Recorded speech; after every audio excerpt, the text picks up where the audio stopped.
Hello lovely people, and welcome back to this week's new video. Happy New Year. This is officially my first video of the new year. If you're new here, hi, my name is Noah. I'm a bookish and lifestyle vlogger, born and raised and still based in New York City. So if that sounds like of any interest to you, I hope that you stick around and subscribe at the end if you so please. Today's video is going to be all about my 2025 year in review. I'm going to be looking over my Goodreads Wrapped as well as my Storygraph Wrapped. It was my first year using Storygraph and I appreciate that they offer different stats to look over, especially as someone who just really loves a nice organized chart. I will also be looking over the goals that I had written down in my bullet journal and seeing what I was actually able to achieve and what I will be bringing over to my goals for 2026 as well, which I think could be a different video. For the people who enjoy flip throughs, I will have a 2025 Bujo flip through as well as a 2025 journal flip through, so make sure to keep your eyes peeled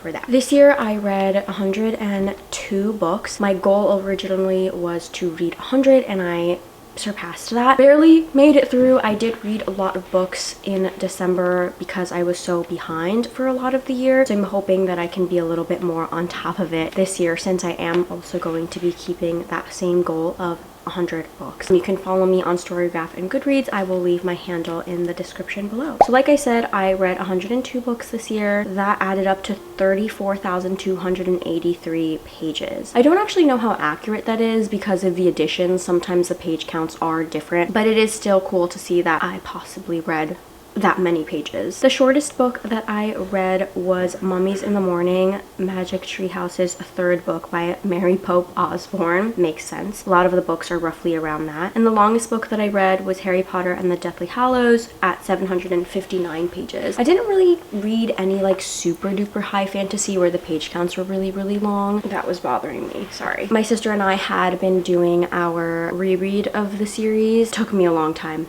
We were reading like 2 chapters a week or something. My average book length was 336 pages, which it usually falls around that. It's never super high. I think it makes sense. It's easier for me to complete a book. I complete them much faster around that range as well. I don't think I have any specific page count goals or anything. The most shelved book is obviously book number 7 with over 6 million people shelving it.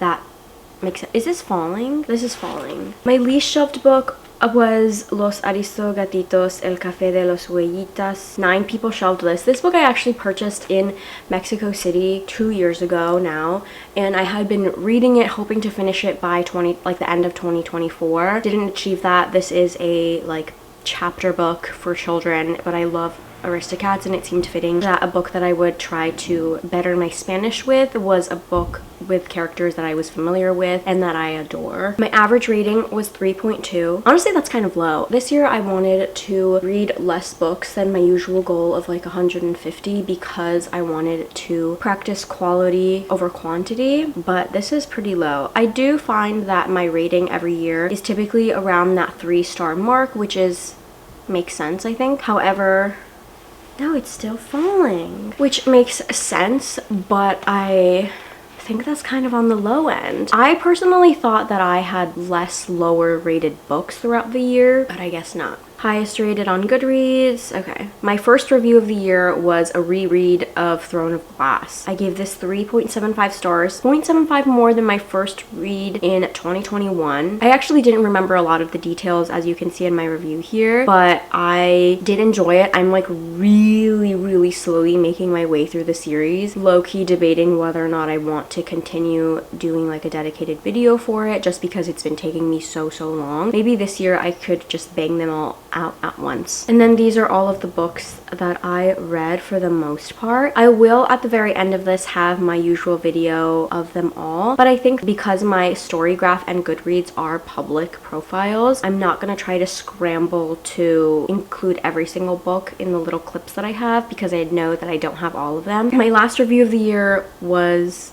this book, Little World by Josephine Rowe, which did fulfill a Goodreads prompt, a Goodreads goal. I did not enjoy her at all. I should probably bring out my other tripod, but this is where we are now. Let's look through Storygraph. I know that it seems kind of redundant to be using both Goodreads and Storygraph, but I like the different stats that it offers. There aren't things that I really love about Storygraph and vice versa with Goodreads as well, which is why I continue to use both. I find that both apps can be really glitchy, but at least I can use the website. For Goodreads, I think they were down, Storygraph was down for like a full day and I couldn't access anything. I couldn't update any of the goals that I had in mind. And I just find that it's so bare. I feel like there's so much that they could do. Like, it's still loading.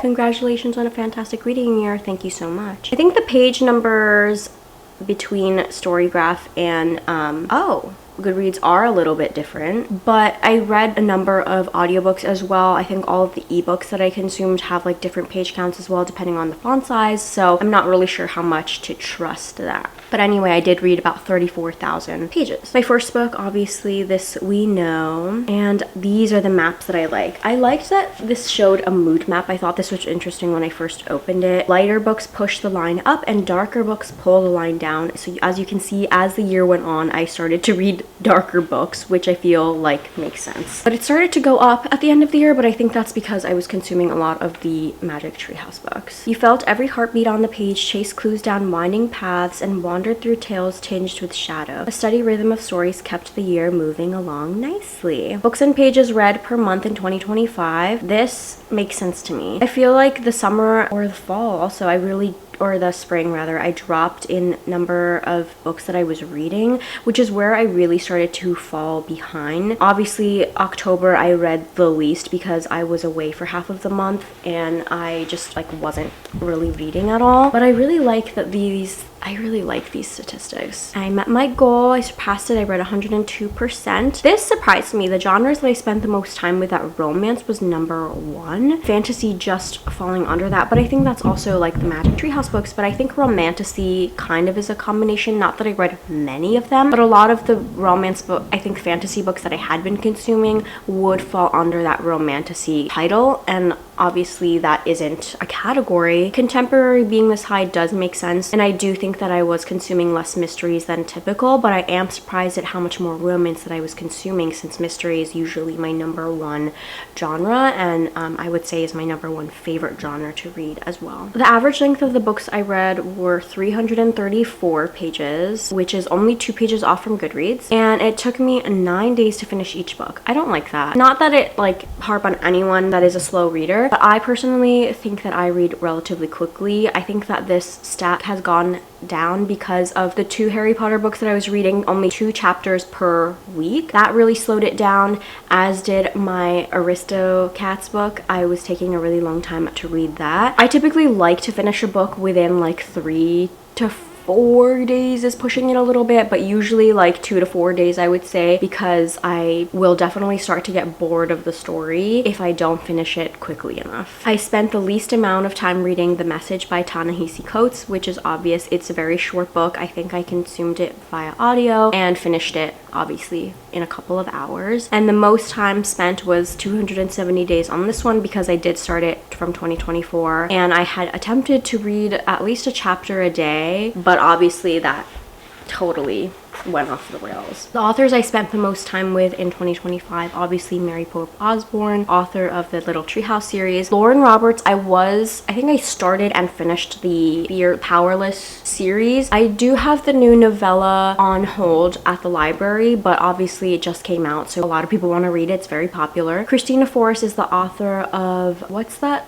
book called? I could see the title so clearly. The second book was like the love lyric about the 3 sisters who find love. She is the author of those books, and I read all 3 of those books last year as well. My average rating was 3.35, which is a little bit higher than what Goodreads tells me, but I think it's because you can do the in-between ratings for Storygraph, which I appreciate. On Goodreads, I do not do any sort of bumping up. If it's 3.75, maybe, but if it's like 3.5 stars, I'm giving it 3 stars.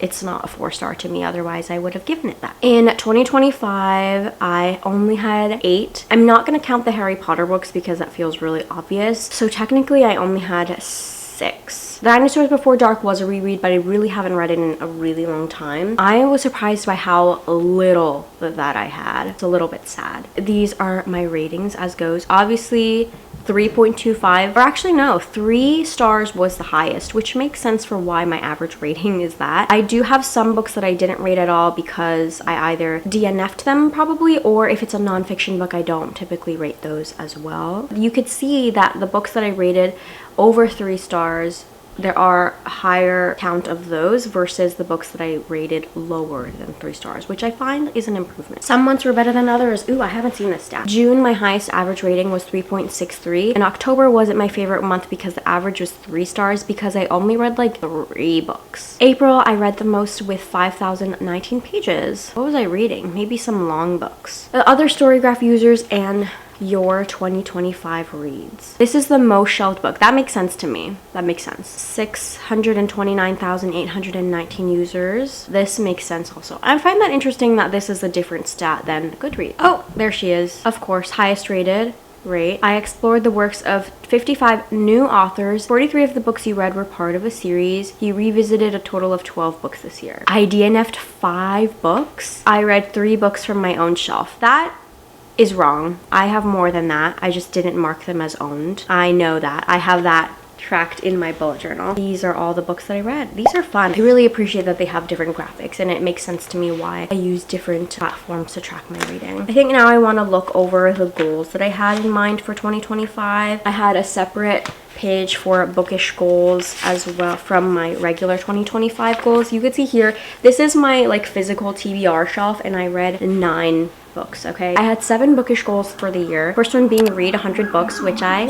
completed. Second one was to read 10 nonfiction books. I think I failed in this. I don't know if I read a lot. I wish they would give that stat. I did read at least like 3. I'm not sure what the exact number is, which I probably should have kept track of here, but I know that I read at least 3. Goal number 3 was to read 1 Japanese book, which I did buy one in Japan because, if you don't know, I am Japanese American. I went to Japanese school on the weekends. I use Japanese at work, but it's not something that I read on a daily basis, so I wanted to just get good practice out of reading. I wanted to save that book for this year actually, so I'm gonna just do a little minor edit here and say read 1 non-English book, which I did. I read Los Aristogatitos book. Number 4 was to read diversely in genre, in race, and I feel that I always do. I actually tend to read a lot more books by women, which we love. I think that I read a lot more literary fiction than I typically have in the past, which is really surprising because it's literally a genre that I would avoid. And I have found some books that I actually quite liked. I even read some books with magical realism, which I also tend to not enjoy, and I read a lot of middle grade. Number 5 was to read the 41 books currently on my physical TBR. As you can see colored in here, I have only 9 books colored in. I did look it over before filming to see if I could fill in any more. I couldn't. I think 9 is not the worst, but 41 books is high. That number has dwindled, but I have been getting sent books by publishers, so I need to do a recount,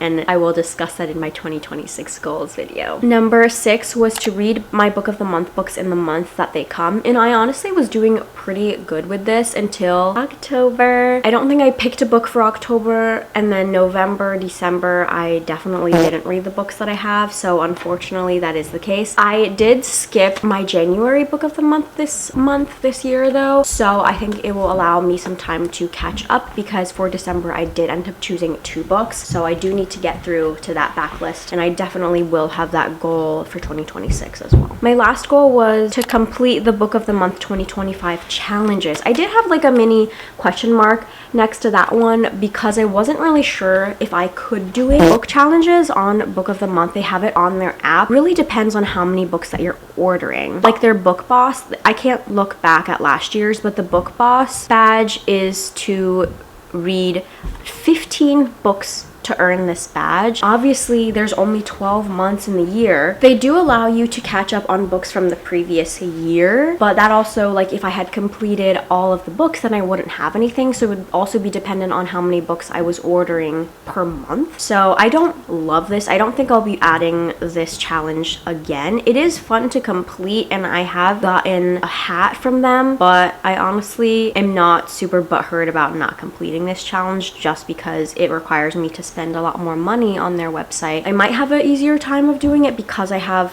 maybe 4 books from last year that I can add on to this year's, but I also don't know which months I'll be skipping. I hope you enjoyed my stats. Let me know what you were able to achieve last year, and then we can get into the portion of all the books that I read in the year. Throne of Glass by Sarah J. Maas. Lies and Weddings by Kevin Kwan. Los Aristogatitos, El Café de las Huellitas by Jennifer Castle and Sydney Hansen. The God of the Woods by Liz Moore. Home is Where the Bodies Are by Geneva Rose. Business or Pleasure by Rachel Lynn Solomon. Onyx Storm by Rebecca Yaros. The Favorites by Lane Fargo. The Eyes Are the Best Part by Monica Kim. The Mystery Guest by Nita Prose. How to Solve Your Own Murder by Kristen Perrin. Dark Places by Gillian Flynn. The Hookup Plan by Farah Roshan. Wild Love by Elsie Silver. DNF. The Neighbor Favor by Christina Forrest. Famous Last Words by Jillian McAllister. Before I Let Go by Kennedy Ryan. The Dead Romantics by Ashley Poston. Isn't It Romantic by Lissa K. Adams. Shadowheart by Meg Gardner. The Partner Plot by Christina Forrest. Care and Feeding by Lori Wooliver. The Inheritance of Orquídea Divina by Zoraida Cordova. This Book Will Bury Me by Ashley Winstead. This Could Be Us by Kennedy Ryan. The Inheritance by Trisha Sakleja. The Message by Ta-Nehisi Coates. The Mistletoe Mystery by Nita Prose. Every Sweet Thing Is Bitter by Samantha Cruson. To Ravish a Rogue by C.M. Nascosta. The Kill Room by Jeffrey Deaver. The Hunter by Tana French, DNF. Better Than the Movies by Lynn Painter. Twisted Games by Anna Huang. Once There Were Wolves by Charlotte McConaughey. Things We Never Got Over by Lucy Score. Powerless by Lauren Roberts. Crown of Midnight by Sarah J. Maas. 3 Nights with a Scoundrel by Tessa Dare. Sharp Objects by Gillian Flynn. The Bombshell by Darrow Farr. Long Island Compromise by Taffy Brodesser Ackner. Powerful by Lauren Roberts. Phantasma by Kaylee Smith. A Language of Limbs by Dylan Hardcastle. Bury Our Bones in the Midnight Soil by V.E. Schwab. Reckless by Lauren Roberts. The Girl Most Likely To by Julie Tu. With a Vengeance by Riley Sager. The River Has Roots by Amal El Motar. Finding Grace by Loretta Rothschild. The Ex-Girlfriend Murder Club by Gloria Chow. We All Live Here by Jojo Moyes. The Whispers by Ashley Audrain. As You Wish by Lisa Cross Smith. Woodworking by Emily St. James. Forget Me Not by Stacey Willingham. Immortal Consequences by I.V. Marie. Everyone Is Lying to You by Joe Piazza. Clark and Division by Naomi Hirahara. What Does It Feel Like by Sophie Kinsella. Demon Copperhead by Barbara Kingsolver. James by Percival Everett. Queen of Teeth by Haley Piper. First Time Caller by B.K. Borison. What Hunger by Catherine Dang. Land of Milk and Honey by C. Pam Zung. Julie Chan Is Dead by Liana Zhang. Fun at Parties by Jamie Harrow. Happy New Year, and I hope you look forward to all the videos that I have for the rest of the year.